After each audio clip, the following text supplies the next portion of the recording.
republic for which it stands, one nation, under God, indivisible, with liberty and justice for all. Roll call. Haas and Cool here. Jody Haslett here. Where here?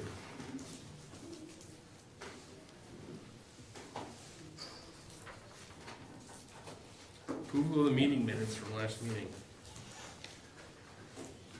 Any corrections?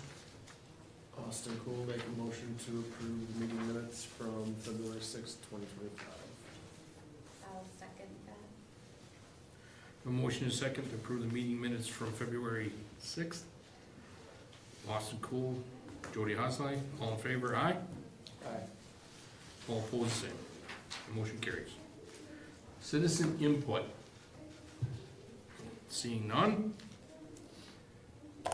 Project oversight and updates. Chad, what do you got? Hendrick Street has been posted, first posting go out for bids. It'll post again next week, Thursday, which is the 13th. We will open bids on the 20th of March, and we will tentatively award contract April 3rd. Okay. And then, I'm not quite sure if the Indian Hills, and if that's posted or not, I forgot to ask them that today. And Lump sidewalks and Henry sidewalks. Thank you. They're loud. Can't go. You can't close They're the door. loud. You can't. You can't close the door. Can't close the door. Oh, we can't?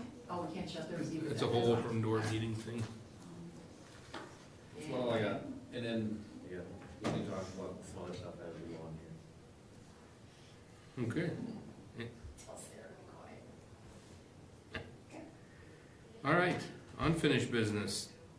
Parking restrictions on Taylor Street parking lot. I see that this ordinance does include the parking lot behind the City Hall Municipal building. At one point, we had a number on the stalls out back, but I think we removed that We, at one point, to we have had, flexibility. yeah, on board. At one point, we had an unlimited, or I think it was 10. And then we wanted 13, and then finally we just said, done with it. Now I got 16 out back. 16 by permit. Yeah, by permit, and I think 13 of them were full. And the vehicle's gotta be operating, functioning, and not leaking fluids. Seems reasonable. In the agreements. I think we need And then you're removing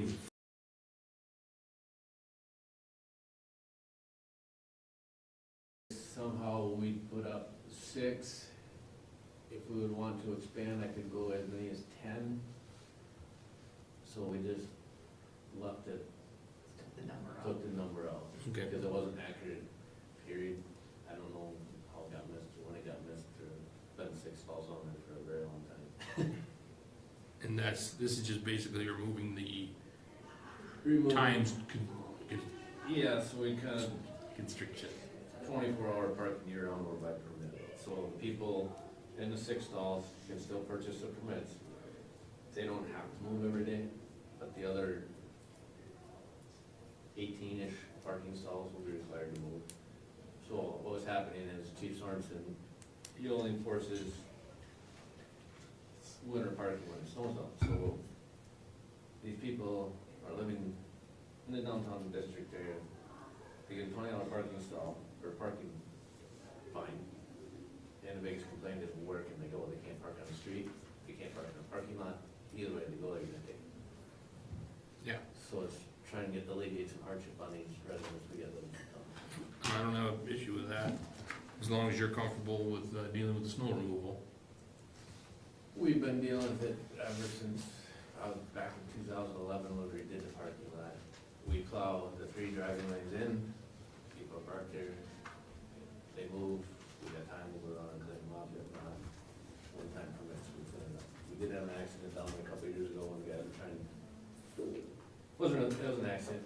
He was trying to plow in between the vehicles with the pickup truck, before we had the skid loader, instead of hitting the car, he backed in the tree, bent the bumper and ran the pickup truck. I said, no, we're just plowing and driving, driving lanes in, and we can deal with it at a later point. Since then, we got skid loader, and Seems reasonable. it seems to be a non-issue anyway. Okay. We need a motion to move that to council. Austin Cool make a motion to move ordinance the 2025-04 to council. I'll second. Recommend. So we got a motion from Austin Cool, second from Jody Hasley to recommend to council approving ordinance change 2025-04. All in favor, aye? Aye. All opposed, the same. Motion carries. New ordinance regarding natural lawns. What do you got here, Chad? So we kinda went through this and kind of like the bullet point one that the city of Jefferson had. You can see some highlights in red, just changing some wording. They had planning commission, they had parks director, streets department, and just kind of cleaned it up. I think, seeing this as potentially a new ordinance, Clerk Ritter sent this off to our attorney just to let him make sure everything's correct, so I don't think we're quite ready to move forward with it, but it was just something you get to look at tonight. And I think that's the first one, right? Jefferson, I didn't see that it has And then, a city on I'm sorry, yeah, that one is from Jefferson, and that's where Chad had me make the changes to it. Okay, Yeah, I'm that's sorry. fine. So I took them off and changed the stuff to Waterloo. And it was sent to the attorney because it needs a whole new number, and I want it to be placed in the right position, so I reached out to Bill, and he didn't get it back to me yet. He said he Okay. would as soon as he could. Okay. That's where we are with that one. Yeah, right. I guess because it's not complete, we won't Nope, it was need just to a- take action on it, so that'd be considered an FYI for now.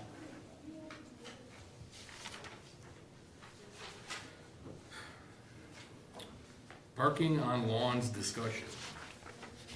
And I think this comes from people parking on their lawns in less than desirable conditions, being wet and thawed, and then tracking sediment out onto the sidewalk, making a dangerous situation and an unsightly mess.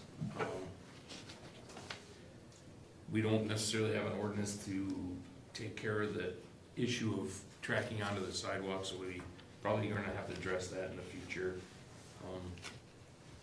I can understand some of the driveways are really narrow when you got 3 or 4 cars, because you got adult or young children driving that aren't leaving the house yet, high schoolers or whatnot. So I understand the space needs, and I'm not really inclined to tell people how to deal with their yards, so long as they're not making a mess onto our sidewalks and creating a safety hazard for pedestrians. Sight lines and stuff. Yep. Right, and then these with vision triangles and the whole kind of backing at weird angles. So I don't know that there's a place at Public Works to deal with this. We need to deal with at Public Works an ordinance change to deal with the tracking of the materials. But I think this should go to zoning to see if they wanna take a look at it. Planning commission? Planning, zoning, is that the same commission? I mean, We don't really Yeah. have a zoning, yeah, it's, yeah, kind of the planning commission, if it's something that we wanna, I don't know, is that where it goes? Or is it there? I'm not real sure. Have you found anything, Chad, anywhere else? There's a lot. there's a lot, and that's where In was- ordinances? yes, there's some communities that don't allow it at all, some by permit, some are making you, Permit to park in your own lawn? No, and interesting. some are forcing you to put concrete in, some are blacktop.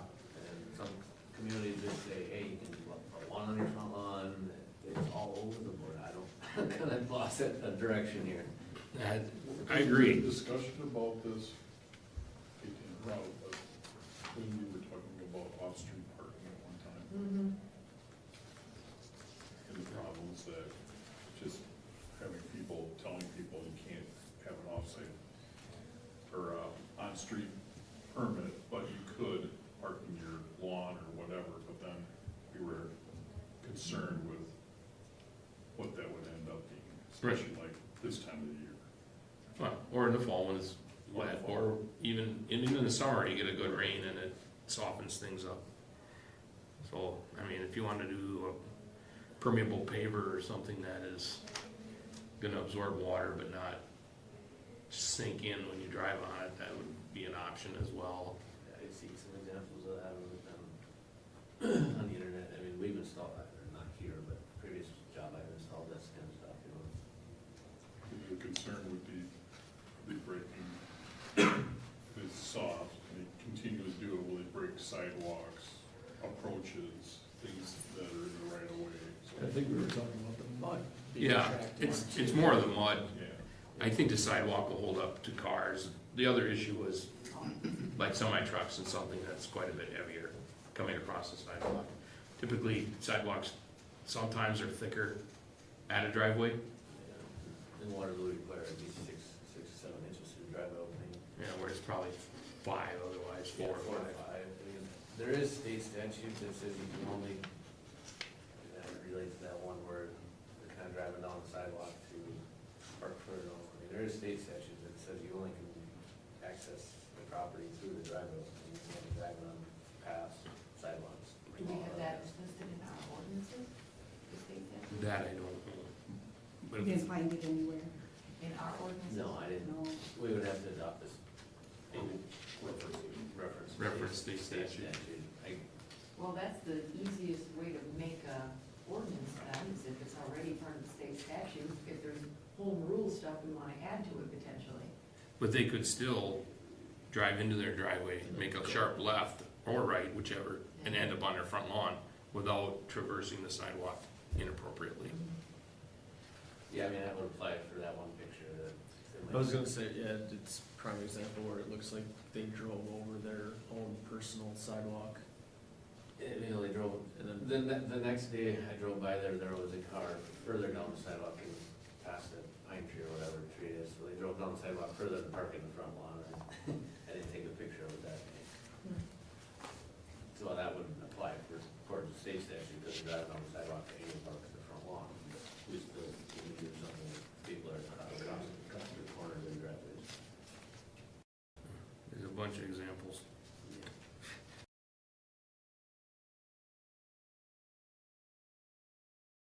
To do on their own properties. I understand. But when they make a mess on the public right of way that the public uses, then we gotta figure out a way to discontinue that process. I suppose we should look at an ordinance for tracking or debris onto the public right of way. That's what I was just gonna suggest, maybe it's not so much the residents, it's tracking onto the public areas. So we got farmers in the area that do pull out of their fields and interact mud. So we already have that? I think, let's see. I think it's For Is it just new more development, it's all spelled out, but it's more related to construction activities. Well, you know, just the, what is this one, Appleton? We have rules for where you can park your camper, where you can park your boat. You know, we're telling you it's gotta be next to the garage or behind Back, the setback, behind the all that good phase. stuff. Yeah. But yet you can park your car anywhere you want. I mean, we've got a I- couple of spots that I drive by every day going, what are you doing? You think some of that's daily versus using your boat a couple times a month? I know, I don't think I would like to drive on the lawn either, but.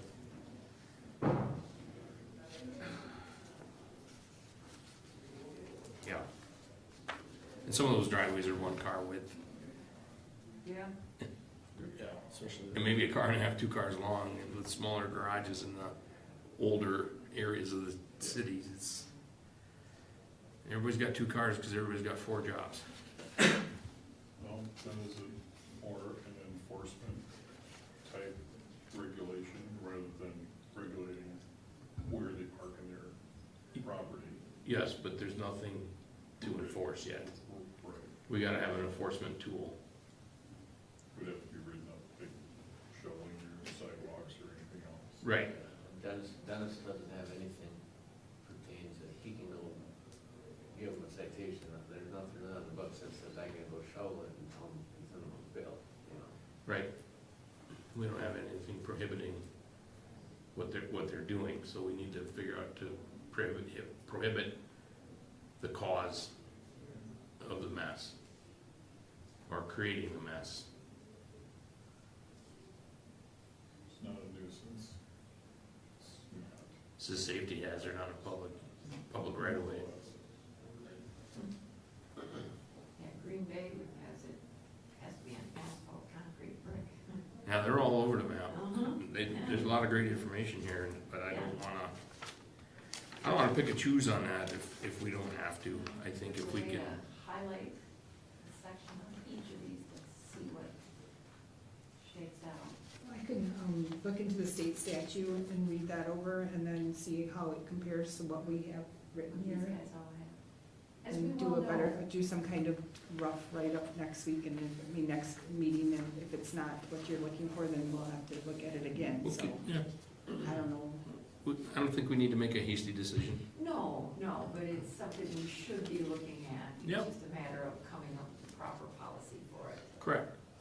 without being too restrictive on one's property, but, Yeah, see? you know, I get it, but at the Exactly. same time, that's what ordinance is for, you know. Right. Like everything else. Yep. There's a reason for it, so. Absolutely. I mean, Yeah, well, just keep it on, and like she said, she'll look at a few things, that's my opinion, and maybe highlight the best out of each one of these and try and narrow it down to just these sections, and then just keep going until we can go, all right, this. Send this through. This will work. Yeah, I agree. So I guess we're taking no action on that either tonight. So we'll move on to new business. Chip seal, Chad informed me he changed up the request for quote, adding some streets, and he didn't get that information back in time for the packet today, so we're gonna move on from that. I had the one quote from Scott's Construction, and I did get another quote from Bluegrass that we added. I reached out to Farner Asphalt at the same time I reached out to I thought Scott's Warner- Construction. I thought Warner was gonna get back to you. I've been communicating with him, he told me I would have it on Monday, and then I was, had some phone tag and some back and forth, and some emails, and yep, I'll have it out ready, have it out, and I haven't seen anything. So does it need to come here? I mean, we have a budget of 80,000, it's really just a matter of prioritizing which roads we need to do this year, and what we need to do next year. Yep. Yeah, I mean, priority number one is Clarkson Road. Yeah. This is the most expensive. I give them a laundry list of roads. You know, I'll pick the older ones, you know, but I just pretty much sent them all the roads that were acceptable of doing a seal coat on. Right. Yeah, and, no, if it's within the budget, it can, even if it's a little above it or below, it can go to finance if necessary, and then council. Right. I don't think it needs to come back here. Yeah, as long as it comes to council and whatnot for, just so everybody knows what's getting done as a published document. Want to go to finance first, then Only council? if it's outside budget. Only if it's Okay. outside the budget. Well, I can keep it in the budget. Yeah, Just that's why we were carve off kinda streets till messing you get around there. with it. Yeah, that's why I had Jenny, the mayor and I That's fine. kind of went a little scenario, and then, you know, and we kind of forgot about Bluegrass, so we kicked it back out. That came back at 11,700, so $11,700. Which was good. Yeah, it's cheaper than we thought, so Yeah. we can, once I get Farner's list and see where they're at, they Age were, is one thing, but also sometimes if the quality is worse, you don't necessarily need age. and Farner was, last year was quite a bit higher. The surrounding townships and the city of Benton, Scott's Construction, I'm very happy with them, so. That's fine. Thank you. Connection fee for Waterloo sewer. Yes, Ben apologized, he could not make tonight's meeting. He said he'd be more than willing to come in and discuss it if needed, April 3rd at your public works works and then go to city council. Okay, And he could, because then he could talk to both committees at the same time. sure, no, that makes perfect sense. But I can go through it, and if you don't think you need them, then you can just Sure, discuss again, so. we got about 9 minutes. I'll try to keep it under 5. When we were doing the wastewater treatment plant, there's kind of 2 formulas with the upgrade that goes into, I don't know if you're probably familiar with EUs? Yep. Okay, so this is just for people that are gonna attach on going forward. New connection. No connections. So every house is considered an equivalent, residential equivalent, an REU. So you take that formula of how many people you have in your community, and you're paying for this project, the entire project, starting from day 1. So when a new customer comes in, you've already paid and paying on it. It's not fair to the customer that they don't have an attachment fee, because all these residents are already paid for a portion of that. The other half of that is you're paying, when we build the sewer plant, just to keep the numbers simple, you're only using 80% of it. The other 20%, the DNR allows you to build it bigger for people coming in. For growth, absolutely. But they only let you, it's not that big of a number, that they let you build bigger, because they don't want you building bigger for something you don't have, they don't allow that. Right. So that person coming in is also taking up a chunk of that 20% that you've been paying on, that you're not basically needed. Right. So that's kind of the 6-page formula that they figure out how many residentials, which would be 1, how many duplexes, which would be 2, how many fourplexes, 4. But a bigger business comes in, he's gonna get a big bill, because he's gonna take up 900 or 1,000 residential equivalents. Yep. And he gets charged for that. Okay.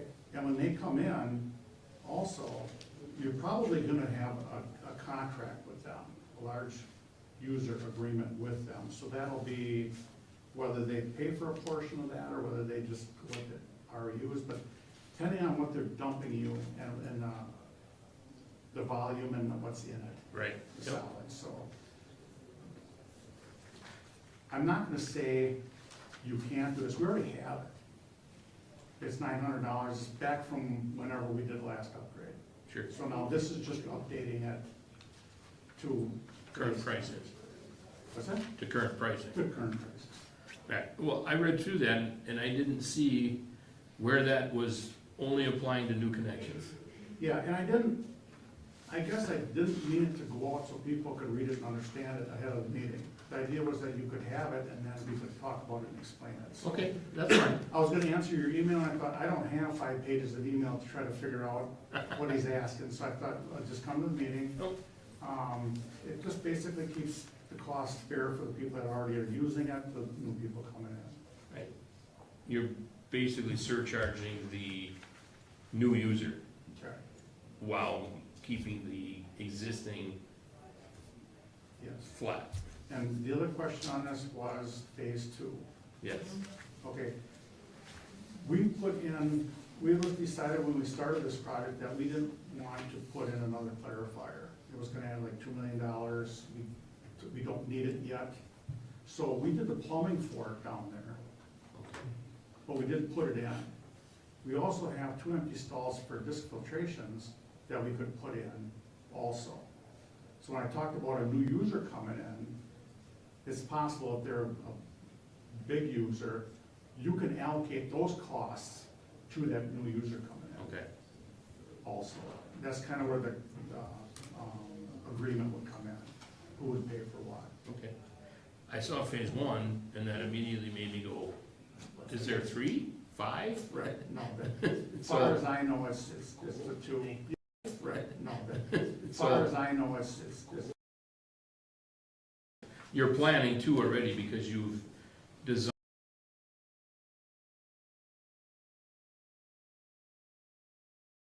yeah, Not constructed, just planned for it, correct, and have the space allocated and the layout ready yeah, to make it make sense right, on your property. yeah. Right, okay. Reading? You need us to do anything with that? Was that? Do we need to do anything with this? Well, We it's sent Probably we not sent it to here. city council, so it got sent to you, so.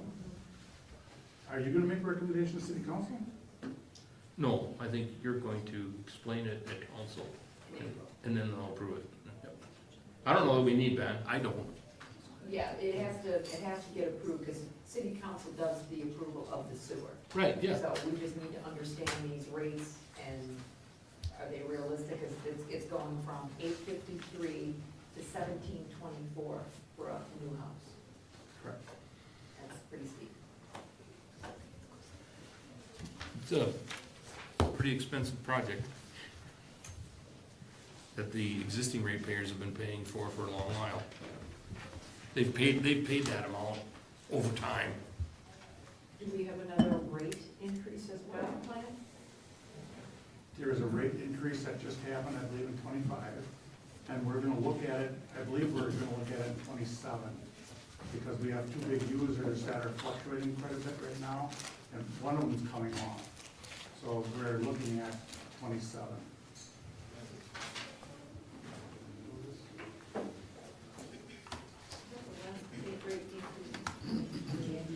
It should have been January 1st of '25.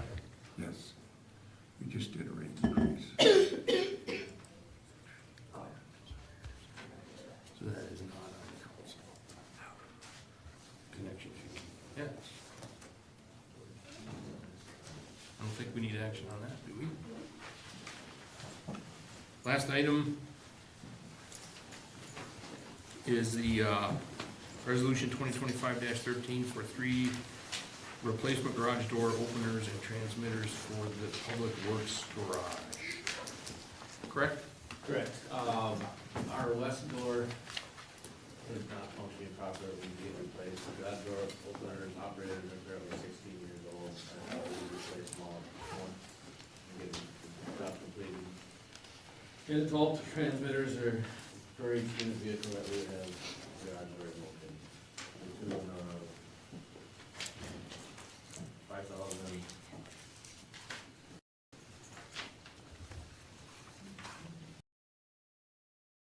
Take that money, I can run my garage and shed budget over. Pretty much a non-issue, we do it every year, at the end of the year, I get money back to the Okay. Need a motion to send that to council, refer it to council. I'll make a motion to refer resolution 2025-13 for the 3 garage door openers to council. Austin Cool, second. I have a motion and a second to approve, send the resolution 2025-13 for 3 garage door openers to city council for approval. All in favor signify by saying aye. All opposed, the same. Motion carried. Future agenda items and announcements. About 2 minutes.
Of the United States of America, and to the republic for which it stands, one nation, under God, indivisible, with liberty liberty and justice for all.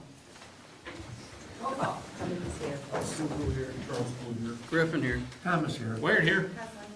All here. Meeting minutes approval of February 20th. Are there any additions or corrections? Cummings will make a motion to approve the meeting minutes from February 20th.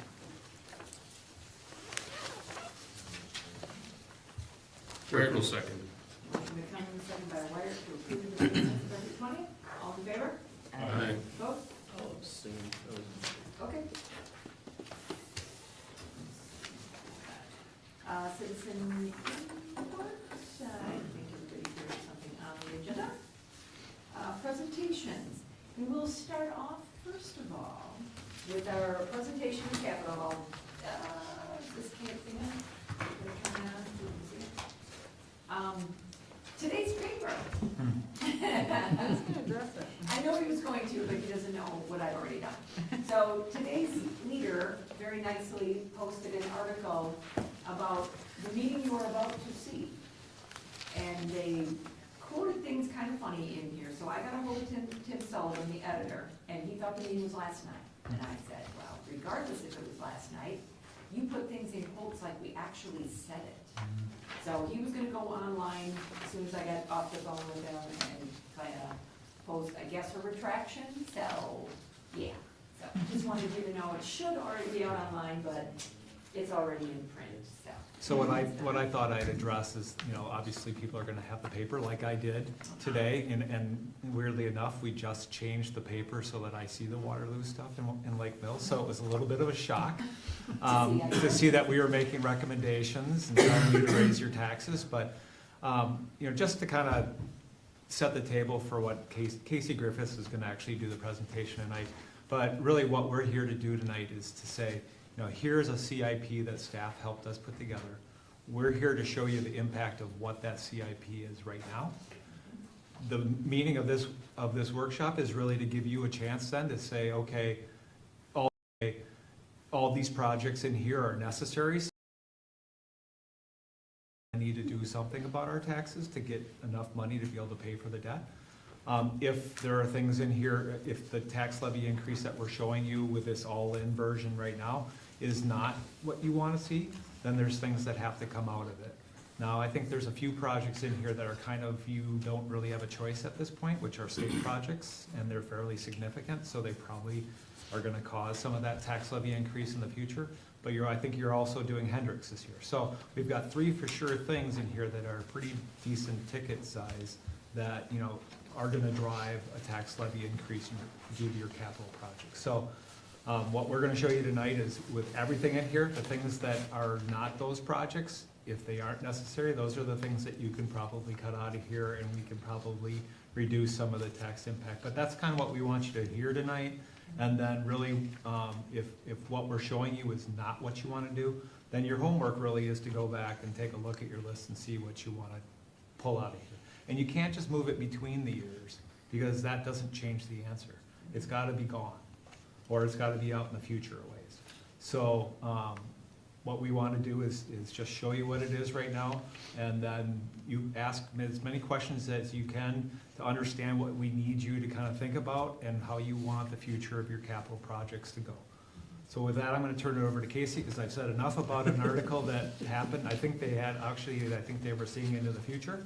But we aren't recommending tax increases. Correct. We're showing you the impact of your plan on your tax levy and your debt capacity.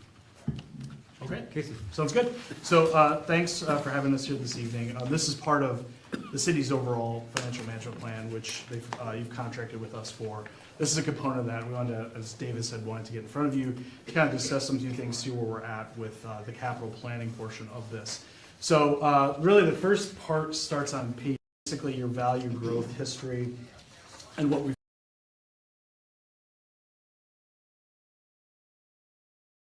values are. What's not shown here though is future equalized values, and we've just kind of basically put that down as the model at the very bottom, which is that we're projecting TID growth at being 2% and TID outgrowth, meaning that outside of your TID districts, no growth. It's a relatively conservative amount, But we wanted to obviously be conservative when we're making these, these projections, just to be on the safe side. And then also a 0.5% net new construction, which really is about what the city's average has been over the last several years. I think everybody is now familiar with levy limits and net new construction, so, you know, that's not an uncommon number. It's not, it's something that's relatively stable for the city. If you go to the next page. Does the council know what net new construction is? They should, but go ahead. Sure. Do you want to do it? Yeah, sure. So net new construction basically is the amount of change in your equalized value from one year to the next, with an addition of any new construction or the subtraction of any I guess deconstruction, I guess is the way to put it. But yeah, so basically it's that number that follows out is what your changes from equalized value from year to year.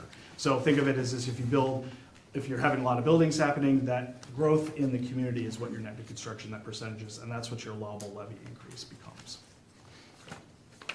And please, I should have mentioned before, if you have any questions as we go through this, we'll obviously have time at the end to answer any questions, but if you have anything, stop us, have any questions on any of these slides, or, you know, if we're forward a few slides and you want to go back to some, please feel free to stop me.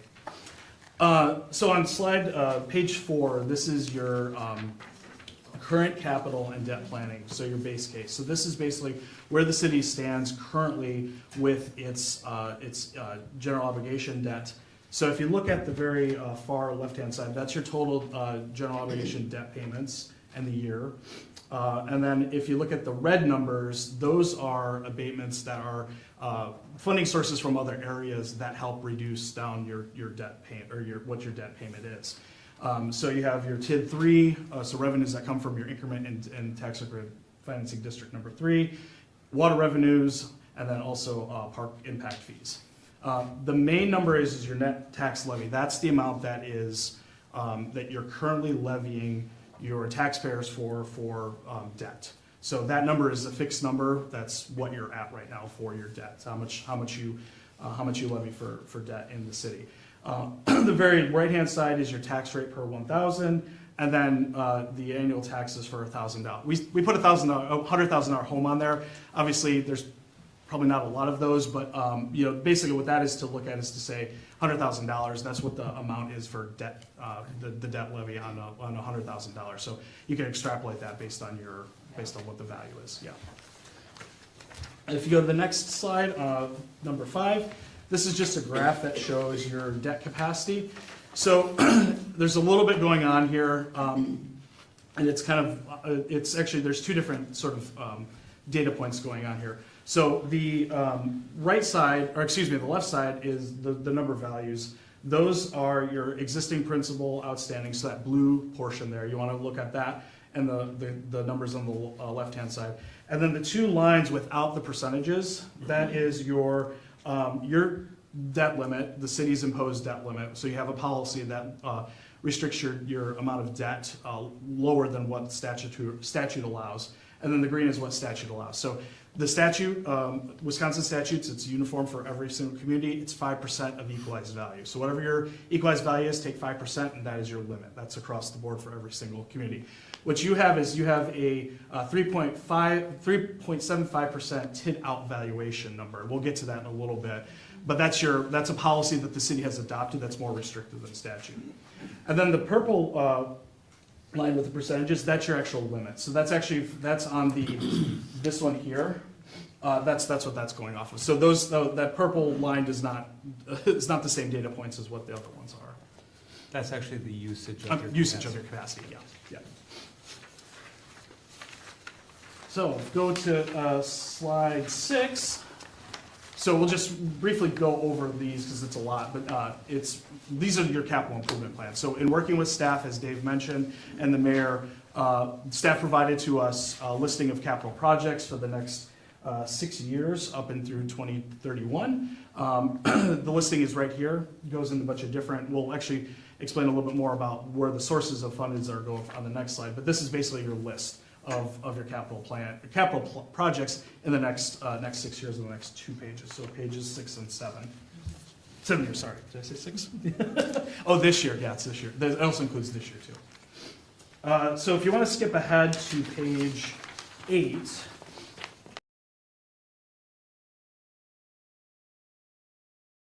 plan list. So on the top portion here is your the different sources that we've worked with staff to identify to help pay for your capital projects. So general obligation debt, state aid and local road improvement program funding, computer aids, state aid for general transportation, such as general transportation aids that come from the state, wheel tax, tax levy, so it'd actually be coming from your property tax levy, not your debt levy. Funds on hand, so cash that you may not have on hand in fund balance, and then American Rescue Plan Act funds. As you can see, the majority of it is in general obligation debt for just various reasons, but the total amount was 14.8 million of projects over the next 7 years. Below that is your general obligation debt by department. So we've broken this out into, okay, so you have general obligation debt, here's what's being proposed for that debt. What are the different sources, or where are the different projects going to, or are purposed for? As you can see, majority of those are in public works, and followed by parks. And as you can imagine, those are usually pretty heavy when it comes to general obligation debt. Those are street projects, those are physical capital infrastructure type projects. Very, very heavy in terms of dollar amounts. Go to the next slide. Page 9. There we go. So now this is, if we can maybe just zoom out just a little bit, not much, but just a little bit. So this is your existing debt overlapped with your proposed debt. So left-hand side is that existing debt that we talked about earlier. Now, as we've identified your capital improvement plan, what you planned or what you would like to fund potentially, and what you'd like to levy debt for, this is the proposed debt that's shown here. So a key component of that is what we've attempted to do with this is, because you do have a significant number of projects that are currently looking at to be debt funded, we wanted to basically the levy needs to increase for the debt service. The levy would need to increase for the debt service.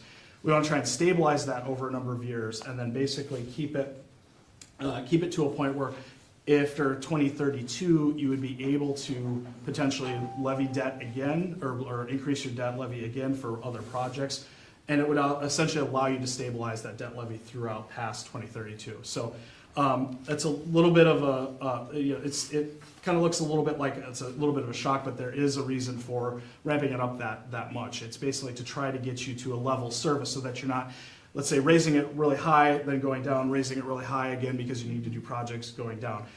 This would assume, generally speaking, that you're looking at doing, I would say, like a regular annual type projects. So street improvement projects or parks type projects. If you're talking let's say a large capital project, like I'll say a new building, for instance, that obviously would change things a little bit here. But this is really just to try to get you to stabilize and then to be able to fund debt if you so choose in the future for other projects.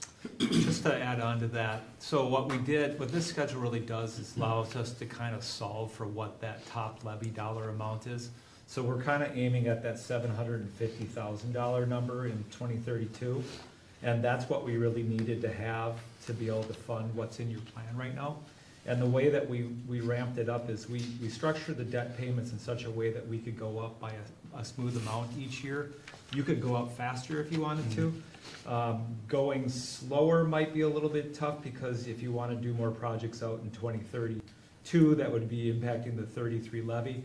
We may have to change how that number is. But what we're trying to do is take you to the number that we think solves what you need to pay for your current CIP and sets you up for the next year that you don't have on your list, which we think the 133,000 would fit about the normal size borrowing for you. It's possible as you do this year over year that might change, but just looking through the 8-year crystal ball right now, that looks about what you would land at and not have to go above that 750 out in 2033, like Casey said, unless you did something really big like build a building that's going to obviously not be normal in nature as a capital project.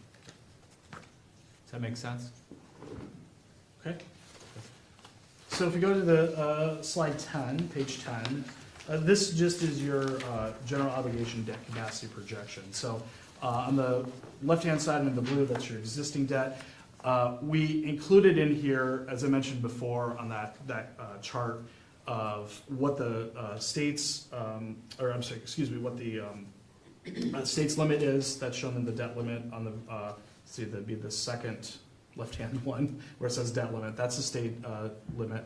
The current city policy, which is the 3.75% of TID out valuation, what that is, percentage of the statutory limit, and then what your, an example city policy. As we were talking with staff and the mayor, there are communities that, you know, have more restrictive policies than what state requires. So 78% is one. It's not necessarily the only one.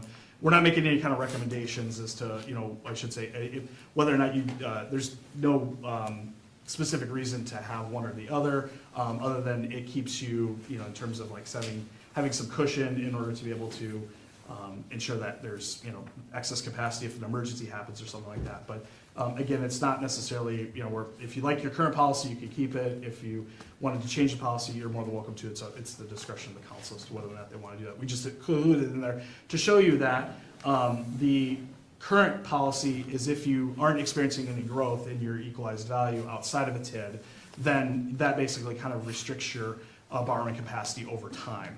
Now, is, you know, your equalized value outside of a TID going to remain, you know, is it going to remain zero or constant? You know, I'm not really sure about that. But the point being is that if it doesn't necessarily have to be, it's maybe somewhat unnecessarily restrictive. So we wanted you to consider that potentially to a policy change, just as a thought. The orange portion is your proposed debt. So this is your existing and combined, or your existing principal combined with your proposed principal. And as you can see, the percentages, you're within your debt limit by adding this additional, if you were to add this additional debt. And if you go to the next slide, page 11, that actually shows it in graph representation. So the blue on the bottom, that's your existing. The orange is the added new principal. And then the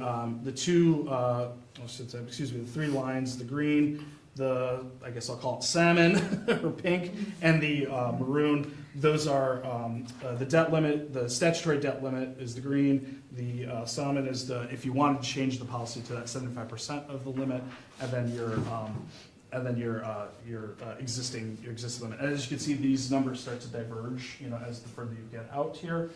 And then the purple line is again what your current principal, projected, yeah, and I'm sorry, your projected principal is as it relates to comparison to your debt limit. So let me talk a little bit about that debt policy you have now versus what we're recommending. So the difference between the statutory, so the green, and that salmon line really is an amount that we're saying is for emergency purposes. If something were to happen here, that you need to be able to borrow money to help pay for things.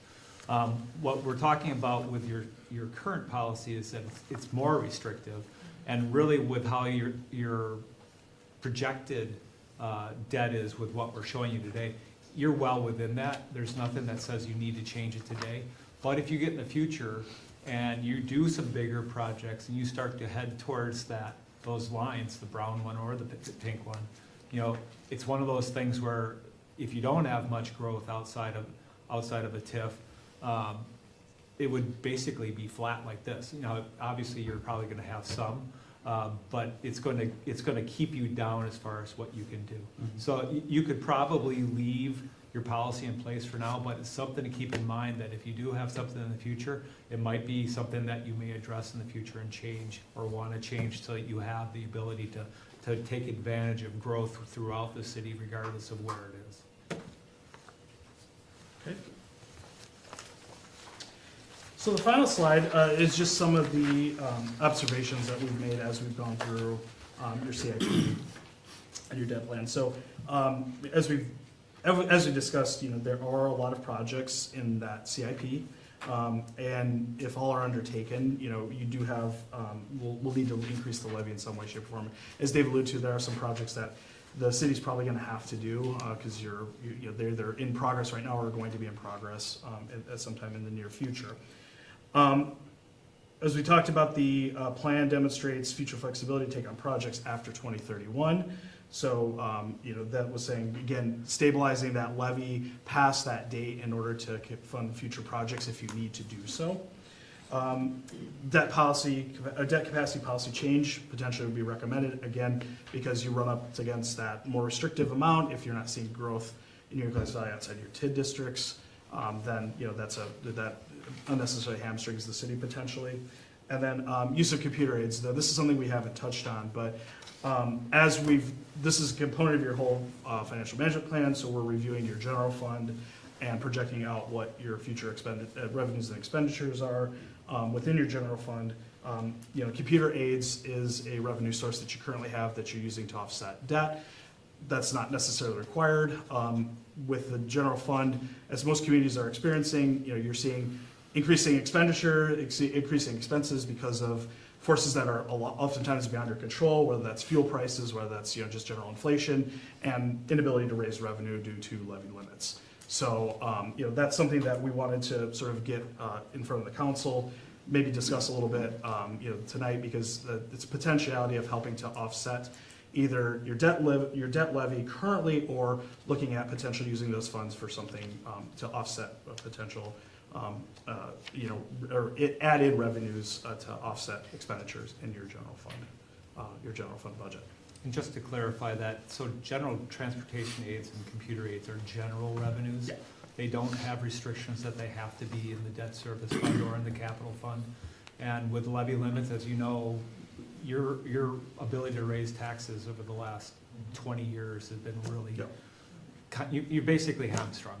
So, one way that you can kind of kick the levy limit referendum down the road is to potentially start to move some of those funds to the general fund to fund your current services. And we'll talk more about operating when we come back to do the final presentation for things. But, it's something that either you bring those general revenues over to help you keep your services intact, or you need to do a levy limit referendum to keep them intact, or you need to start to look and see, are there services that are levy funded that can be cut?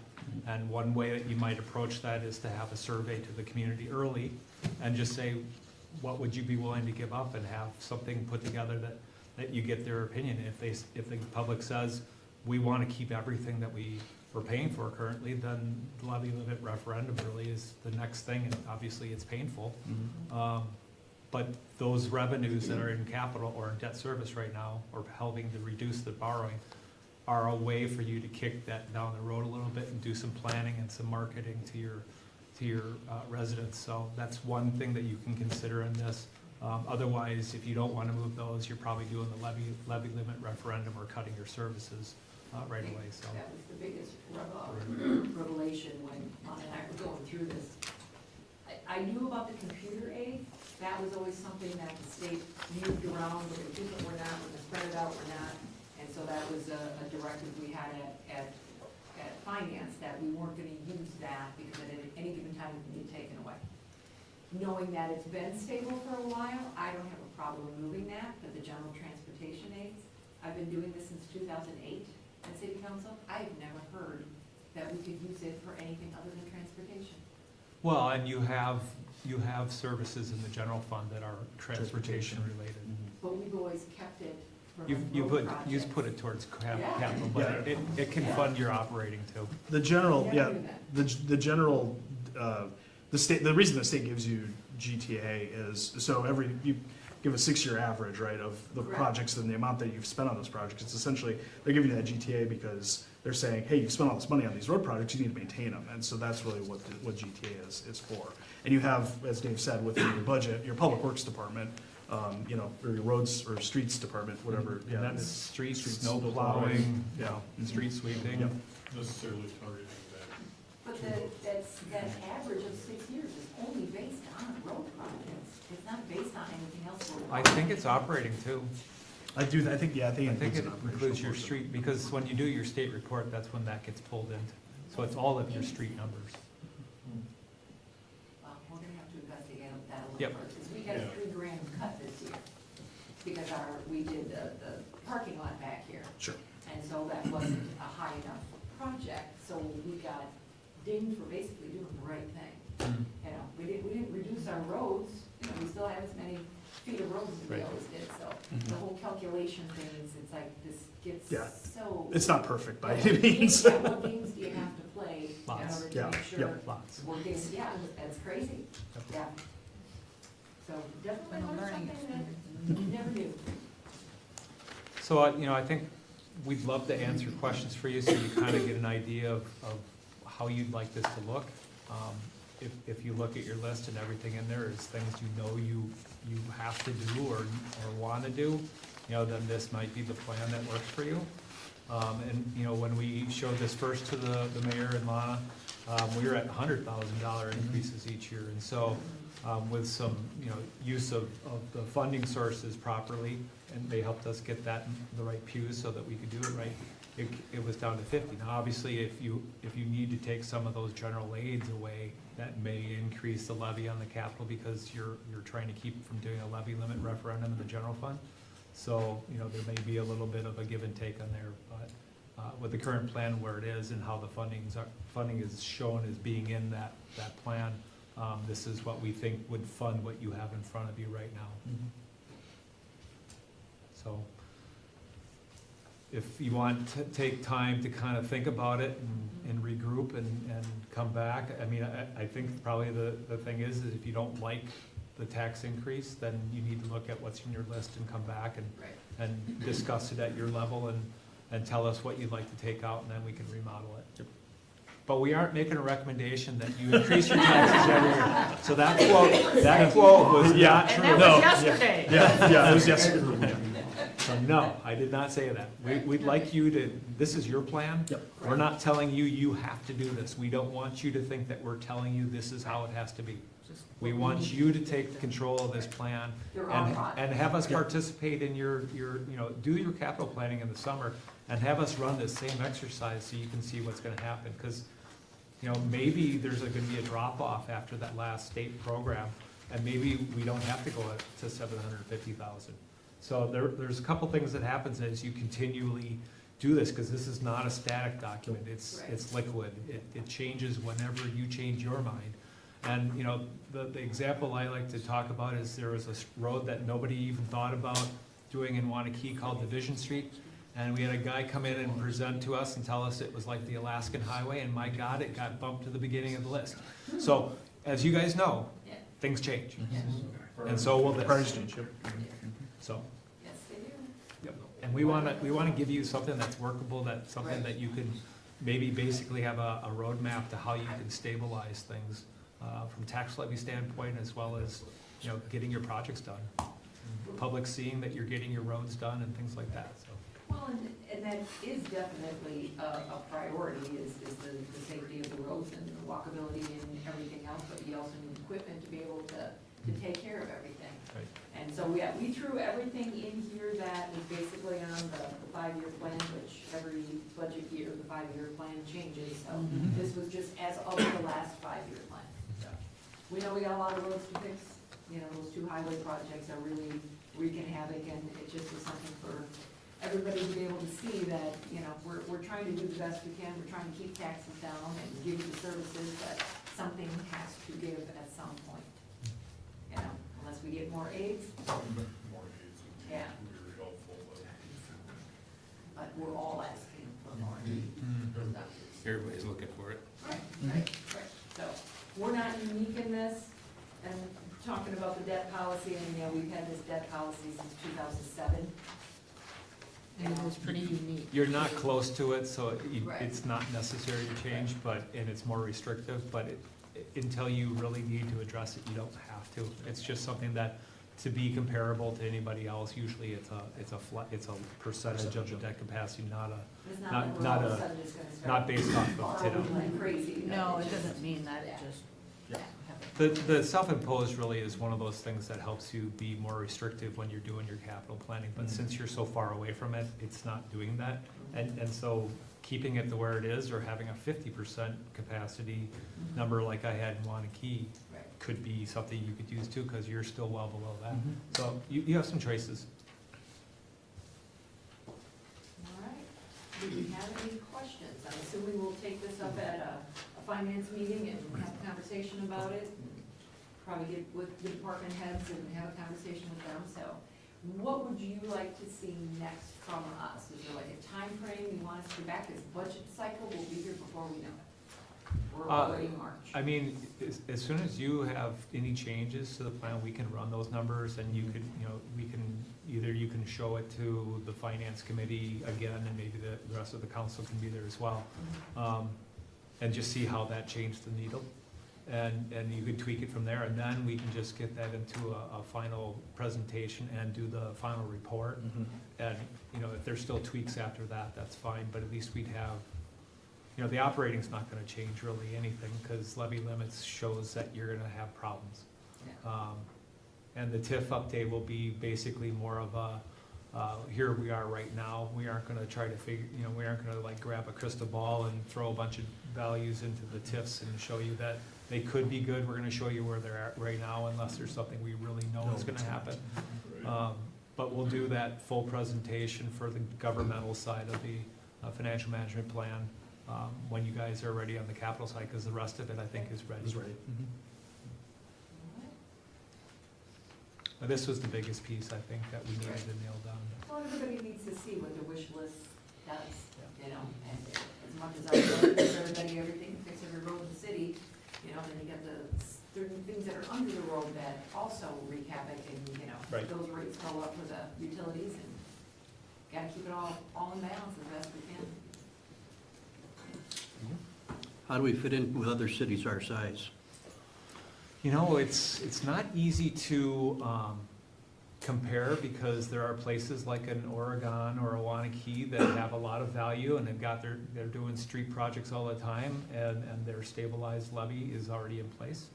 Although Oregon has so many big buildings going on, they're going up 500,000 a year right now. So you're going up 50,000, they're going up 500,000. But obviously they're a weed. They grow like Waunakee, Verona, and Oregon are all kind of the same kind of entity. I have other places that never had a CIP. We were in Dodgeville last week, and they had never had a 5-year plan put together. The street guy had it all up here, he said. So this was the first year that we'd be able to do that, and we're going up 130,000 a year for 10 years there to get to their number. So everybody's a little different. I think a $50,000 increase is probably the lower one I've seen.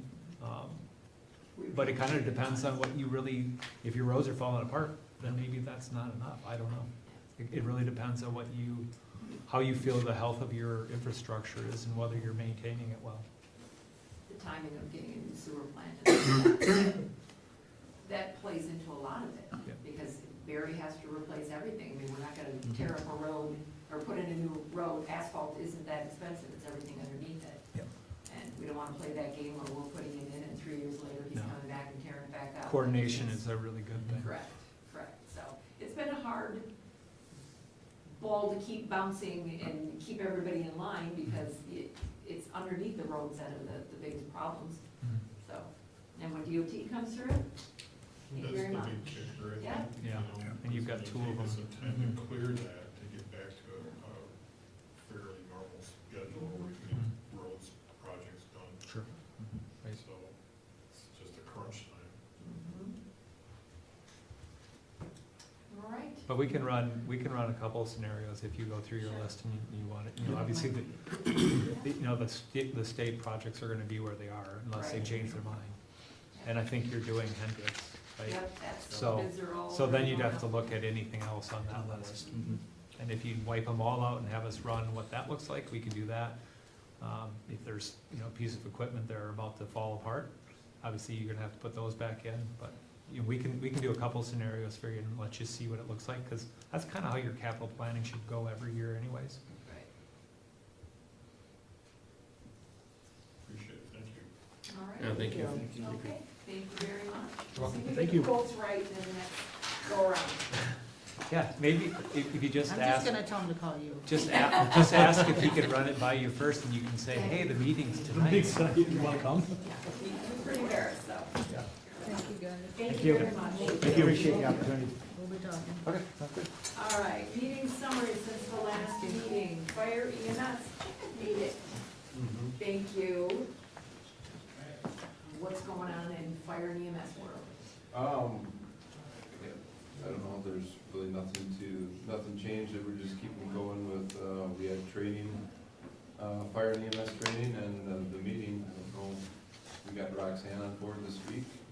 She's starting her in-service training, so Aiden finished up his EMTA, so he is, Pass.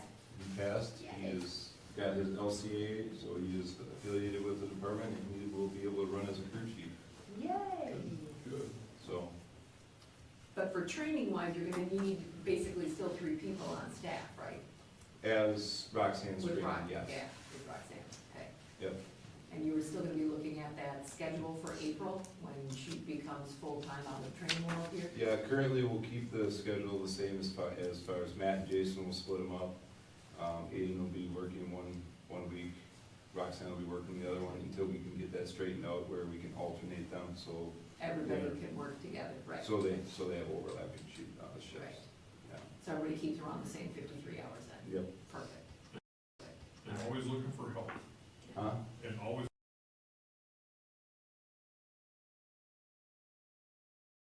Yeah. We had some pretty good overtime, I mean, that was pretty incredible last week. Yeah. Or 2 weeks ago, whatever it was. We I just think it did was payroll. 2 weeks. Yeah. Yeah. Now, is And- that due to the lack of volunteers? I mean, I know you guys were helping out with some fires and different things, that's gonna happen. That had a little effect on it. We did have, it was busy. We had quite a few double out EMS calls also, but we had a lot of mutual aid calls. And one volunteer was out sick, Yeah, so don't do it. that made a pretty big difference. Yeah. So you still have in your website hiring, I mean, it's the full-time one, which should probably come down, but as far That as one any, should come down. yeah, any of the others still needing volunteers, that Still kind of need stuff. volunteers. You know, we can throw that on our website too, or Facebook and all that good stuff. We'll always have the signs out. Right. But it just might get overshadowed right now with the full-time one, so maybe, Yeah, we can take that down since that is filled and complete, yeah, so. good, That also doesn't look like we're hiring all the time either, so. right. it's helpful. Wonderful, thank you very much. Yep. Planning Commission, that is below on item D, and we'll take it up then. Library, Sarah? Yeah, we went through a ton of policies. A lot of them come for informational, and then we vote on it the next time. So one was brought up, the emergency policy, so we did review that one, for like closings and stuff. The reason the 2 closings happened in January was due to staffing. So because they have, part-time that come in and they couldn't make it in. So that is the reason why. We also got a very large donation, Garmin donation. Yeah. And so next meeting, we're gonna figure out where we're gonna put that. I believe it was 100,000, but I could be wrong. 106. They Yeah. didn't like. They did state not it for any- specify. Okay, Nope, so that was the big thing, is they did not specify where those funds had to be used. Sure. Which usually it goes into a fund and Well, then it absolutely. can only be used for a certain, but this one did not. So we're gonna bring that back to next meeting, and that was about it. wonderful, that's Mhm. good news, thank you. Water and Light, Tim? We reviewed the bills from February, went over the reports and pay requests, which comes before the council. The change order number 2, which was recommended to the council for later action tonight, and discussed the looping of the northeast quadrant of the city. Say it again, the looping of the, Northeast quadrant of the city. okay. Public Health and Safety, Tim? Everything we did on public safety comes before the council tonight. See below, got it. Public Works, Richard? We're working on, we got some parking restrictions that are coming tonight, some natural lawn ordinance we're working on, parking on lawns we're working on, and the sewer connection fee we discussed, but no action, and a resolution for some garage doors is coming tonight for the Public Works garage. New business, seeing none, recommendations of boards, committees, and commissions. Public Works, Resolution 2025-04. That's a Chad informed us that one of the garage doors openers, Nope. nope, The first one here is the parking restrictions. Oh, gosh, I'm sorry, I That's okay. got ahead of myself. Parking restrictions down on Taylor Street, there's some people parking down there that have to park there overnight because they're downtown residents in the upper levels, so we're reducing the restriction on there to allow them to park overnight and not get cited. So we're removing the restriction for the time. There is, we're removing also the number of stalls down there, so we have more freedom and flexibility to add or subtract as we see fit, without changing the ordinance, so that'll be by permit. Yep. Similar to what's in the back, behind City Hall here. So I'm gonna make a motion to approve ordinance 2025-04, amending the parking and restrictions. Austin Cool, second. Motion by Wired, second by Austin Cool, to approve resolution 2025-04. All in favor? Aye. Opposed? Motion carried. Resolution 2025-13, now you can talk. Yeah, I jumped the gun, let's go. Chad informed us at the city garage, storage facility, that the garage door opener is starting to fail on one of the 3 doors. They're 16 years old, the replacement is $5,965, and he has room in his budget to get this accomplished, and it just makes sense to replace all 3 at once, because they're all the same age. So I'll make a motion to approve resolution 2025-13, accepting the quote from Peak Garage Doors for replacement garage door openers at Department of Public Works storage facility. Cummings will second. Motion by Wired, second by Cummings, to approve resolution 2025-13, and that total is the $59.65. Yes, which Yeah. somebody got real quick on me. That's quite all right. Sorry. I'll get it. Yeah. It's I was quote on the excited. back, it was like for one, yeah. I know. The quote on the back has a different number, so you just had to do the math on it to Yep. multiply it out and all that good stuff. All right, Yeah, talk motion and a faster. second, roll call. Cummings, yes. Austin Cool, yes. Charles Cool, yes. Griffin, yes. Thomas, yes. Wired, yes? Heisler, yes. Motion carried. All right, Waterloo, Water and Light, this is Portson Pay 21. How many do you think we're gonna have? We're up to 21. Any clue? Well, they wanna start, major start up in April, so So there's only a handful more of, I would think there's only a handful more, and it's gonna be a punch list through the summer, so. good. All right. So Portson Pay number 21 in the amount of $449,683.33. Cummings will make that motion for the set amount. Not to repeat it. Austin Cool, second. Motion by Cummings, second by Austin Cool, to approve the Portson Pay 21, number 21. Roll call. Cummings, yes. Austin Cool, yes. Charles Cool, yes. Griffin, yes. Thomas, yes. Wired, yes? Heisler, yes. Motion carried. Now, change order number 2. Is there something we need to know, talk about, do with that?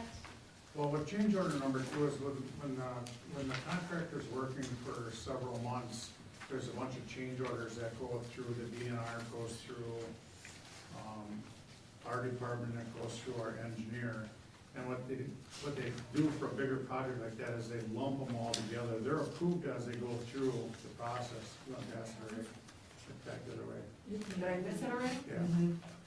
So these are all the change orders that has happened over the last several months. Okay, They've been it's going not- through, they've been approved, they've been put in, but they're only gonna send it to city council once as a group to Okay. get approved. And since you have 2 of them on there, the reason that there's 2 different pages on there, one is for the wastewater and one they started on the Well, water booster station. so this is just a formality that we need to approve this? Yes. All right. Okay, so, change order number 2, so 2 different dollar amounts, only in the bold, I'm assuming. $77,988.38, and the other one is $26,581. Well, no, I'm confused on that. See, I can't pull it up. It's a total of $104,569.40. Adding those 2. Adding all, Okay. yes. So say that dollar amount again, please. $104,569.40. Beautiful. in that amount. Thomas will make that motion. Cummings will second. Motion by Thomas, second by Cummings to approve the change order number 2. Roll call. Cummings, yes. Austin Cool, yes. Charles Cole, yes. Griffin, yes. Thomas, yes. Wait, yes. Hustler, yes. Motion carried. Items 3 and 4 are strictly informational. You can read up on it online. And now, item C, public health and safety, USA Cycling. Ooh, what? What is this? Oh, what is Five. fun? Oh, look at that. 2025, and I didn't put my glasses on. 2025-01 ordinance, amending collection in arrears. Lana is sitting here, but I don't know if she wants. It was just a correction, the original one, and then just in the blue is just the correction that we made to clarify on the charges. Got Just 3 words on it. it, yeah. And something that we're gonna have to talk about, and it was something Rich brought up, I believe finance, is that state statute, we cannot charge additional, we can only charge the 10%, we Right. can't add anything on. So instead of delaying this ordinance or how we were doing it, that's just something we'll just have to talk about in the future as far as where. Right, it's a policy that we have to make sure we understand. So Right. when this all happens, we don't have to pay out until we get paid Right, as well. and that is true, Right. yes. Right, so that will work out, but as far as how this process works, Yeah, we'll just have to work on the details Yeah, of that yeah. part, but the because that the ordinance detail itself, doesn't yeah, matter in the ordinance. no, It's just they that we gotta give can't. to us by a certain time, what we have to do, mobile homes are a whole different animal than anything else. Because if we were able to charge additional, like we had talked Talked about about, 15% I would have to have that in the ordinance. Yeah. So, but because we can't, so then there's no reason to hold this up anymore, so Yeah. then we just have to go from That's there. a state statute. Yes. Yeah. Mhm. But our only, I guess our only request would be that instead of getting 10 checks, we get 1. Because it just makes additional work for us to get checks coming down to us as they receive. Well, we'll talk to you about how this all works, because I don't know how much we I, get. after our first settlement, Yeah. I gave him what was paid, and then there'll be a second check for the next settlement. You won't get, Okay, Checks that all was the the only time. concern is Yeah. that we don't. no, I wouldn't, I'm not gonna do that. No, right, right. Trust me, I'm not And doing we're that, so. not that big of a rush for it, so. Yeah. Right. Well, That's fine. I wanna get it done, so, yeah, it's just gonna be on the settlement. Okay. so. Yeah, no We're problem. good. All right, so just kind of wordsmithing in here and making sure everything is legal and all that good stuff, so, what is your pleasure? Thomas will make a motion to approve ordinance 2025-01, amending the collection of bills in arrears. Charles Cole, second. Motion by Thomas, second by Charlie Poole to approve 2025-01. All in favor? Aye. Opposed? Motion carried. Now, on public health and safety and the road national from truck. Do we have it all done? No, we don't. Thomas will make a motion to defer. Cummings will second. Okay. The truck hasn't been able to get it worked out with the state. Were they even here tonight? No. No, because they can't get it worked out Yeah, yet. I mean- With Dade County, right? Those two. Yeah, they couldn't get it worked out with Dade County, so. Big route that they want to do. Yeah. All right. To do it. Motion by Thomas, second by Cummings to defer. All in favor? Aye. Opposed? Motion carried. All right, just keep this file going then. All right, now, chickens. Jim, Such a lovely subject. what's that? Such a lovely subject. We spent close to an hour actually discussing the chicken pilot program. We are referring to it as a pilot program. A part of the issue is we have an existing ordinance Right. that is in your packet. It's actually the page before the pilot program that is going to have to be amended. 385. Yeah, No, no, one 126-2, It's like on the back. keeping of poultry and livestock. Yeah, got it, right. Correct. By statute, we have to correct that before we can do anything else. that ordinance needs to be fixed. Yeah. Tried working it out with the existing language of the ordinance, and it just starts getting a little unwieldy. Originally came up with no person shall keep or maintain any poultry except chickens for which a permit is issued, With having authorized permit, authorized permit, Okay. that's kind of what we came up with. or fowl or any livestock such as horses, and the rest of the ordinance would remain the same. There was another change, except then we just ended up with a lot of accepts in Okay. the line, and I don't think that'll work. That would have read, no person shall keep or maintain any poultry or fowl or livestock such as horses, cattle, sheep, or goats, except chickens for which an authorized permit has been issued.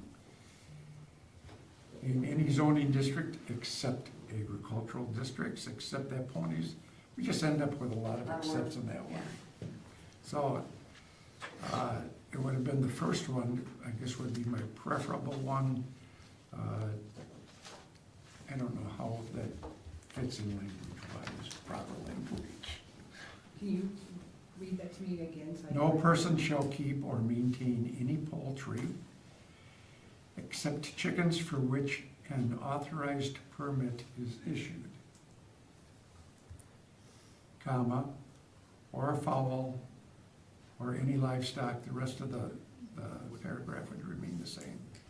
Are we, I mean, we can have, obviously the attorney can go through this and, get their We were trying to 2 cents put it, no, I get it. trying to reduce costs. I mean, it's not a major change, it's just. No, you're Pretty right. minor. But are we Minor also change. going to reference, any word calling it a pilot, or no? The committee did not, and I'm not necessarily in agreement with the committee, did not want to have to send it to the city attorney and have it referred to as an ordinance. They wanted to keep it as named as a pilot program.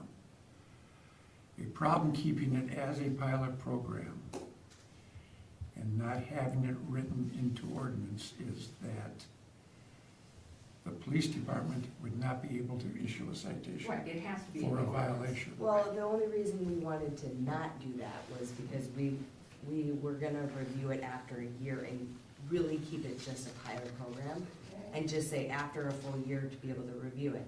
Granted, I'm not opposed to going and getting an ordinance, but Tim was saying if we go get an ordinance and then we spend the money and then we have to go back and fix the ordinance because then it doesn't work and then we have this. So so what we thought to do was to go on the permit instead of fining them from the police department, we revoke their permit. So instead, we take their first offense and we have it a written warning. Second offense, we revoke their permit. Oh, So two meaning, strikes and you're out. yes, like just make it truly a pilot program instead of having to go and do all this work on the ordinance to know, we don't know if it's gonna work. So do we want to go and spend the money and Well, have it's the not like we're ordinance? talking a lot of money for this. Okay, mean, I don't know. She compiles ordinances that sent to E-code, every Okay. 3 months. I mean, if it's not, It would still have to be written. No matter what, in order for us to allow it, this ordinance has to change, because it says Yes. we don't allow Yeah, it, period. that We don't have ordinance, choice. right. Right. But then to be able to have the ordinance that we do fine them if, like we We had. can reference simply the policy, we don't have Okay. to even call it a pilot. We Okay. can call it, That's fine, there's a way to say it, there's a way to do this. that's to allow fine. that to happen. We were just more, cause we were, Yeah.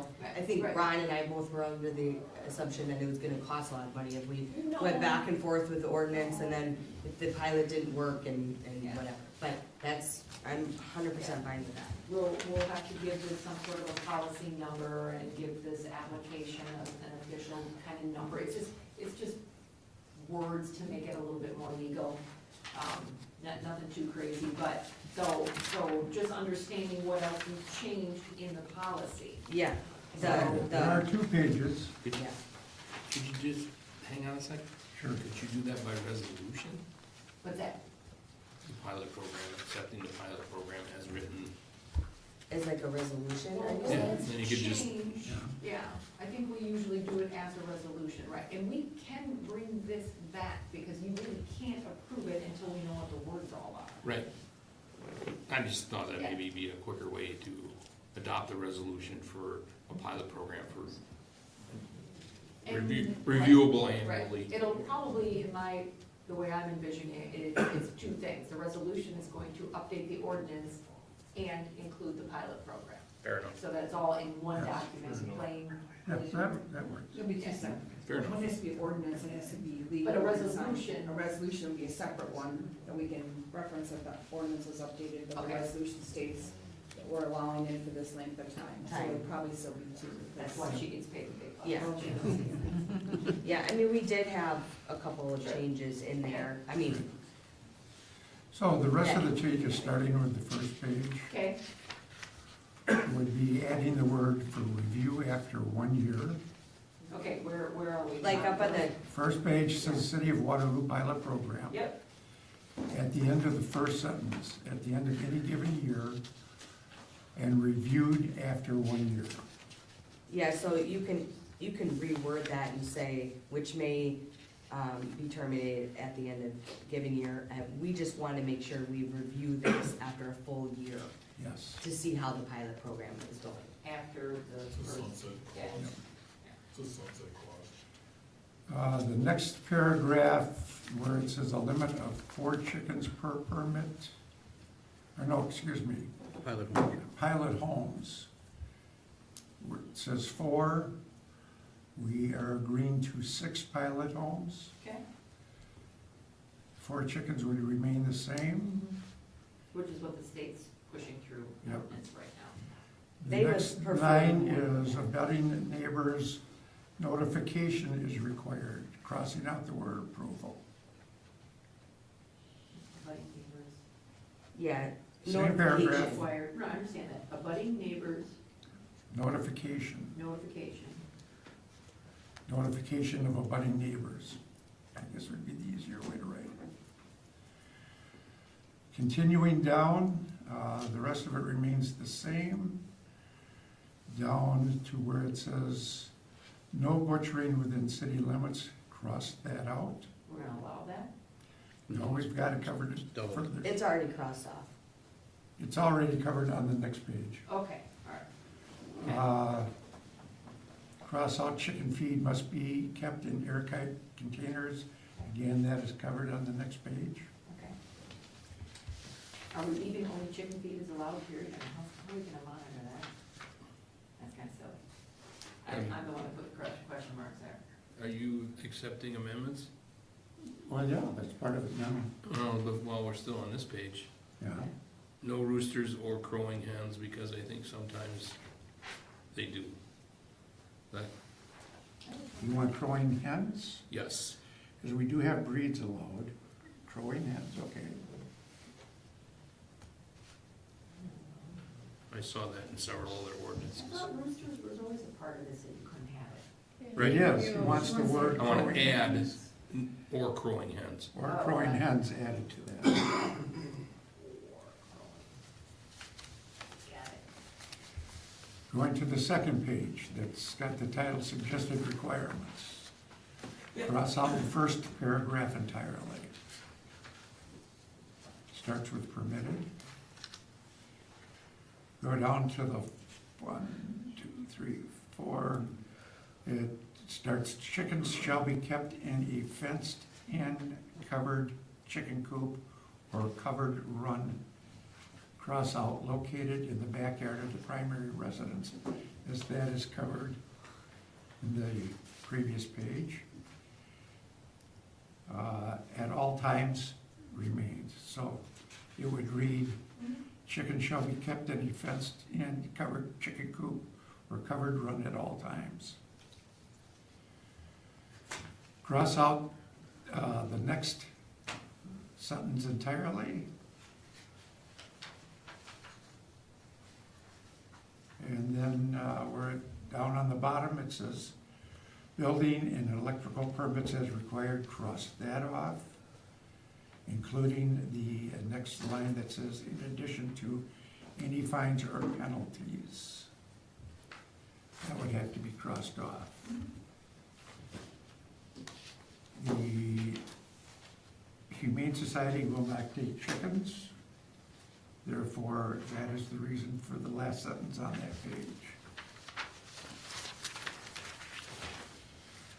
Going to the back of that page, where it says failure to obtain a permit.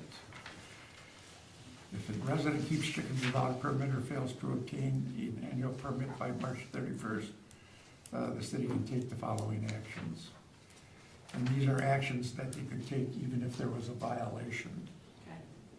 So we would have to write for violations of the ordinances. This would not be just for failure to obtain a permit. A written warning on the first offense, revocation of the permit on the second offense. So just completely removing the third one, period. We're not issuing citations. We don't have an ordinance. You can't write. But we are We gonna are do an writing an ordinance. ordinance, you have to. So we are going to. We are gonna write an ordinance for them and not, It's, We have to change the ordinance allowing chicken, correct. period. So being that it's there, if there's violations, we can do fines. so if we're already updating it, then we don't have to. We have to change the ordinance, period. You have to change the ordinance. Yeah. You really want to put fine structures in something that's a private. Well, it's not gonna be written in the ordinance, it's gonna be part of the policy. I'd really like to see this go back to committee and get cleaned up. It's not gonna be done here. I like the revocation, that kind of eliminates the need for citations and fines. Yeah. Yeah, I Say would. that one more time? The revocation of the permit Okay, eliminates the need for fines. okay. Yeah, So I like think revoking the permit after Yeah. the second offense. Okay. you did We play don't wanna nice, you're mess no around longer with allowed. fines, No. Just, Nope. Seems easy enough. What happens if they don't comply with the revocation? Then it Then they falls can under be issued a the citation. Then it falls under, 126. Okay. yep, Because that one is going to read, they have to have an authorized permit. If we revoke the permit, it's no longer authorized, and they can be issued a citation under that ordinance.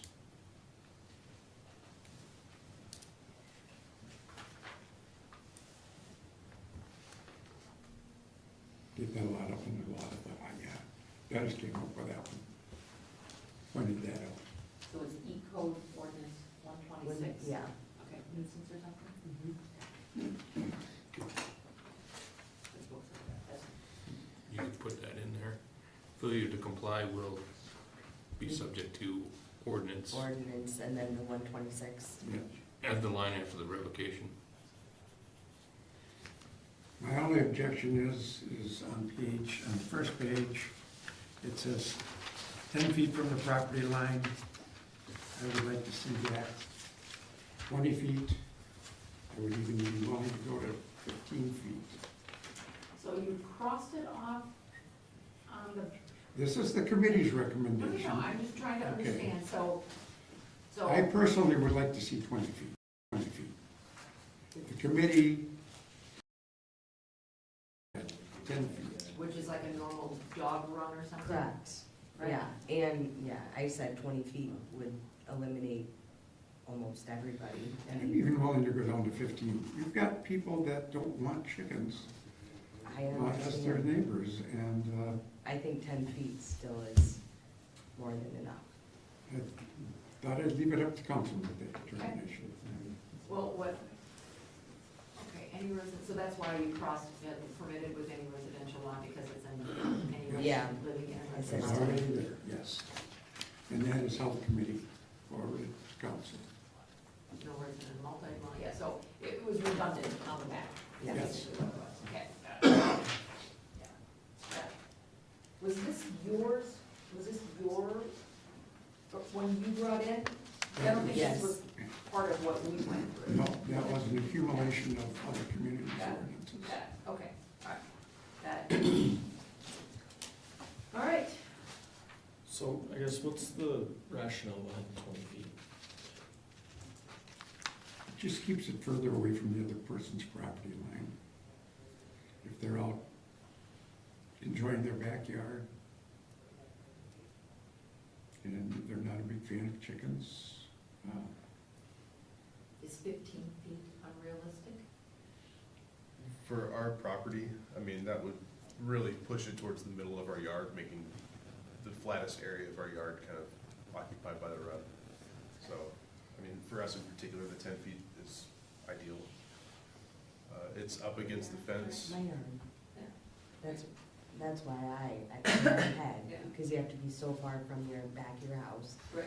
to your lot line. It would, I know it would eliminate a lot of people. And we're allowing 6 at the moment anyway. Okay. All right, what, is the committee giving a recommendation? Is it coming without recommendation? it's coming with a recommendation for approval as it was outlined. So Cummings will, can I make the motion? Of course you can. Okay, so Are we Cummings, ready? what? Go ahead. What do you want me to do? Nothing. He was Whatever just you want. curious if you were ready. I mean, there's some wordsmithing and things to do. I know. So this will still have to Come back to city. Yes. But Because at has- least we've it gotta won't have have to the come back to resolution. public health and We have to do safety. the ordinance and we have to do the resolution. Right. So this is giving basically the go-ahead, if it gets approved, for her to do that work. Otherwise, we're not doing the work. Still think it's premature, but But what do you want to see? I would like to see the changes that came out of the committee be instituted before it comes back to this body. But that would be in the resolution, Charlie. Right. Yeah, but That's a, well, And what are could we I, approving now then? let's see. Okay. what? Make your motion. Make your motion. Okay. Cummings will make a motion to approve the pilot program with the noted changes for it to remain the 10 feet, the 6 pilot homes, 4 chickens per permit, and I have no idea, recommending maybe to come back to council. I don't want it to come back to public health and safety. It's the same night, No, No, it's not. The next meeting is city council. if you can get this done in 2 weeks. That's why I just, Can you get it done in 2 weeks? okay. Yeah. So, yes, so I made a motion to have the pilot program, let's say all the said changes that I had listed, to come back to council, so then we can see the resolution and the ordinance, Okay. right? And, yeah, And the said changes. the modified, yeah. Right, he added crowing hens, Yep, the stuff that was already removed. the revoking of the permit, Yep. Yep. I mean, we could, Adding in the citation 126. We'll work with Gina. Yeah. We got it. Understand that the application for the permit is gonna have to be changed, In addition. but we're not approving that, we're approving the pilot program. Right, so what are you talking about? Well, hang on, we have a motion on the table, do we have a second? Griffin, second. Motion by Cummings, second by Griffin. Now we can have more discussion on it. So, we're just talking about these 2 documents. Why did you bring up now the applications? It's part of the packet, but Right. the application's gonna have to be changed. First of all, the application, I do not believe addresses state law where they have to notify the state that they have chickens. I think you have to do that, right? State law requires it. Our Just want to make application, sure. our We talked application, about that, yes, too. our application should show that they have done that. Charlie, would you feel more comfortable if this came back on the next meeting and it was all put in the pilot program and not chicken scratch? And Yeah, it was all, Yes. and can, but at the same time, can we put the resolution and get the ordinance prepared? So then when we come back, everything is outlined? Okay, that's the motion I make. If this body's confused already, the public or potential applicants are gonna be even more confused. Right, Until we have a document that's. all worthy together. Of presentation. I think by the motion in the second, all we're really doing is authorizing these changes to be Modified. implemented, Correct. and the resolution and ordinance To come back. changes prepared It'll be clean. to be Correct. approved. Correct. So all we're really doing is authorizing to implement these suggested changes from the committee.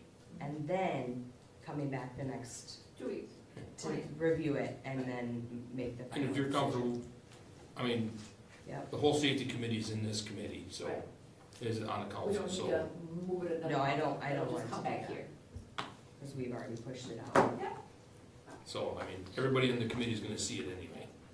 She can draft it up, run it by you or something, somebody can kind of peek at it and make sure it's all legit. Okay. Just make sure we didn't miss anything. Okay. Charlie's still staring on. Waiting for the question. Well, all right, we have a motion, we have a second. Unless there's more discussion. Is there any more discussion? Good. All right, we're just gonna do roll call, there's no money involved. Roll call, or excuse me, all in favor, said that wrong. Aye. Opposed? Motion carried. All right, so this will come back in 2 weeks just for final clarification, but They did have Potentially. questions. So so if this comes back next meeting, and then we do approve it, let's say we approve it, ordinance, Yep. the resolution's all done, when can they then come and get their permits? Because, like, there's certain people that have been here a lot, and, they The don't wanna. ordinance would have to be put in the paper, so it would be put in the paper on Friday. Okay, And it wouldn't be till after we send it to the paper on Friday, it would be out in the next Thursday paper, so then the ordinance is in effect then, so starting that Friday. so the following Friday, so a whole so it gives week. you time to get over So, things. so there you go. Thank you. Also, Yeah. which also means we should look at modifying 20 days. the application, or the permit application. I'll have it all redone. Get that all corrected. Of course, the paper might Yeah, already so- have it in right now. We Yeah, can you take, never know. we can take that up right away. Never So it would know. be the 28th of March that I would. You never know. All right, that was. Okay. All right, We should so, approve that. pretty much. All right, planning commission, item B. So, the gentleman that came to us for I got so many documents, it's crazy. That came to us for a home permit. It's just a glass cleaning business for the love of God, where is it? It's in the packet. Well, I know, but I had the whole thing for my home. Anyway, so, he came in with a very nice checklist, all the information for, the home business that had everything from all the safety data sheets, blah, blah, blah, everything was perfect. Planning commission took like basically 5 minutes and we approved it. So a conversation we also had in that is that, being that everything was done correctly, we didn't see any reason why it had to go to the planning commission, other than the fact that it's what it says in our ordinance. So we're doging ourselves, we're trying to make things a little bit more efficient. If everything, Mitch is gonna send a, document that he's been using. Yep, I emailed him about it. Good. And so as these things come in, if they give everything to Jeannie, she goes through this checklist, everything is perfect, she can issue, bless it, off you go. So some of this stuff, it's kind of like we did with, what was it? Winter on-street parking permits. What's it? Winter on-street parking. That too. But I'm thinking more of the sheds. There was the sheds that, it's like every time somebody came with a bigger shed, we approved it 100% of the time. So we just increased the damn size of the sheds. Problem solved, because we're always approving it, so why are we wasting Jeannie's time? And then the commission's time, and then it was just crazy. So anyway, we told him he didn't have to be here tonight. He did his due diligence in here with all the safety that, he's cleaning windows. He didn't even have to let us know he was doing it. And so we were very thankful that there's somebody paying attention and basically was doing the right thing. So he wasn't modifying his house or doing anything different. So this was unanimously, so we will also be coming up with a new on that for you all to approve. So, there, that's a lot of work. Still don't know what I did for that. You know what that is? Sure, here.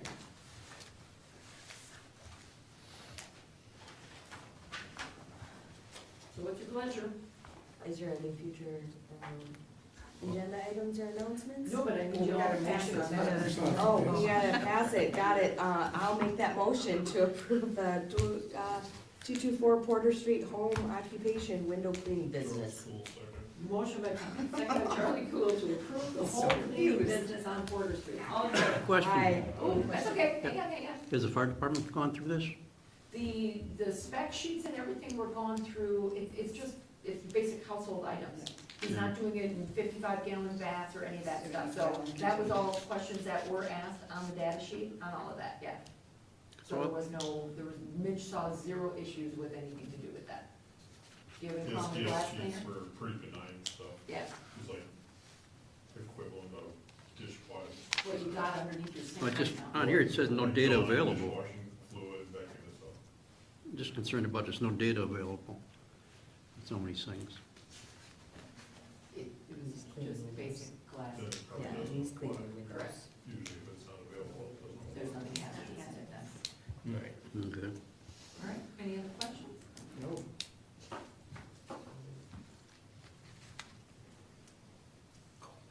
Oh, I did, I was just asking him if he had any other questions. No? That's good. All right, all in favor? Aye. Opposed? Motion carried. Future agenda items and announcements, I don't think anything too exciting about that. Absentee ballots will go out next Tuesday, they have to all be out. In-person voting will be the, When do we do that? Okay. will be the 18th will start, and then the election's on the 1st. Anybody else have anything? Austin Cool, second. Ooh, the Cools have adjourned. Charlie, then Austin. All in favor? Aye. Opposed? Motion carried.